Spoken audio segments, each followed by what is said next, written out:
सभी IPO investor का एक बार फिर से स्वागत।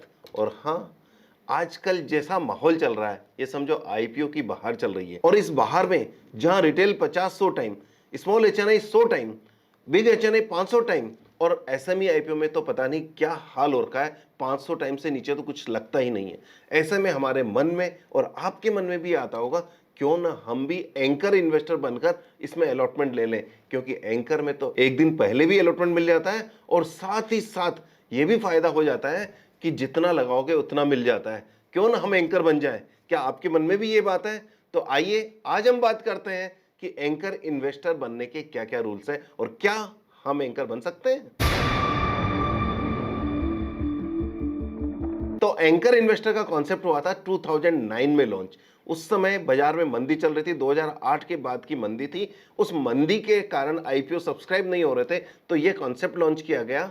इसका ऑब्जेक्ट क्या था कि इन्वेस्टर के मन में आईपीओ के बारे में कॉन्फिडेंस लाना और साथ ही साथ आईपीओ के एक दिन पहले उनकी फिगर जब इन्वेस्टर को पता लग जाएगी तो इन्वेस्टर अकॉर्डिंगली डिसीजन ले पाएंगे कि क्या ये इशू में एफआईज, एंकर्स, क्यूआईबीज का इंटरेस्ट है या नहीं है। इस ऑब्जेक्ट के साथ 2009 में ये स्टार्ट किया गया। पॉइंट नंबर 2, एंकर इन्वेस्टर वो क्यूआईबी होते हैं जो मेन बोर्ड के केस में मिनिमम 10 करोड़ रुपए और एसएमई के केस में मिनिमम 2 करोड़ रुपए इन्वेस्टमेंट करते हैं और साथ में इनकी बुक आईपीओ के एक दिन पहले बंद हो जाती है। यहां एक दिन पहले का मतलब है कि इशू खुलने के एक दिन पहले एंकर की बुक बंद हो जाती है। तीसरा पॉइंट, एंकर कोटा क्यूआईबी में से लिया जाता है और कोई भी इश्यू में एंकर 30% से ज्यादा एंकर नहीं हो सकता है। Fourth point, anchor can not sell their allotted quantity before 30 days of allotment, यानी कि 30 दिन के लॉक इन में रहता है। फिफ्थ पॉइंट, किसी भी आईपीओ में यदि 250 करोड़ से कम का है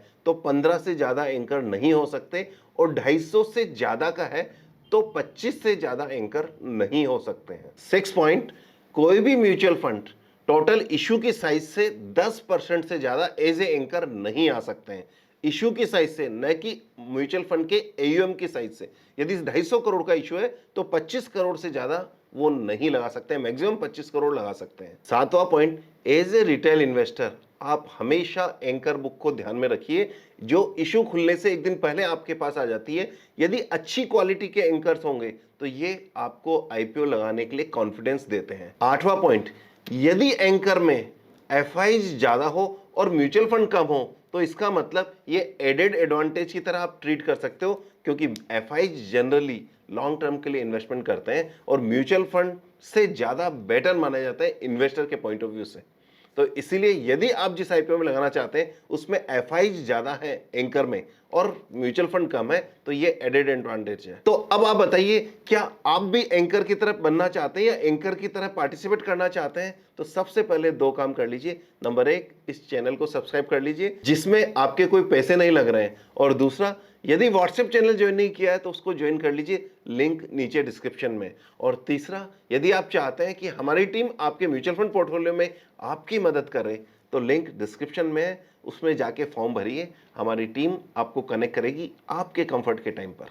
अब आपके दिमाग में होगा एज ए रिटेल में एंकर कैसे बनूं, तो यहां आपके लिए एक सैड न्यूज है। रिटेल इन्वेस्टर एंकर नहीं हो सकता है, एंकर सिर्फ और सिर्फ क्यूआईबी एंकर हो सकते हैं। अब आपके दिमाग में एक क्वेश्चन होगा कि क्यूआईबी और एंकर में क्या डिफरेंस है। टोटल इशू का जो भी हिस्सा क्यूआईबी का होता है उसका एक पोर्शन एंकर का हो सकता है। सपोज क्यूआईबी का 50% है तो चूंकि मैक्सिमम 30% एंकर का हो सकता है तो इस 30 या इससे कम एंकर हो सकता है। एक बात ध्यान रखिए, इशू खुलने से पहले इन्वाइट किया जाता है और उनका पैसा आने के बाद में उनको अलॉटमेंट करने के अगले दिन इशू खुलता है। जबकि क्यूआईबी क्या होते हैं कि वो नॉर्मल इन्वेस्टर्स की तरह एप्लीकेशन लगाते हैं, जितना सब्सक्रिप्शन होता है उसके अकॉर्डिंगली प्रोपोर्शनेट उनको अलॉटमेंट मिल जाता है। दूसरा पॉइंट, एंकर के लिए लॉक इन पीरियड जरूर होता है। जनरली 30 डेज होता है और 60 डेज और 90 डेज कुछ केसेस में भी होता है, या 50-50 भी हो सकता है। जबकि क्यूआईबी के लिए कोई भी लॉक इन पीरियड नहीं होता है। तीसरा पॉइंट,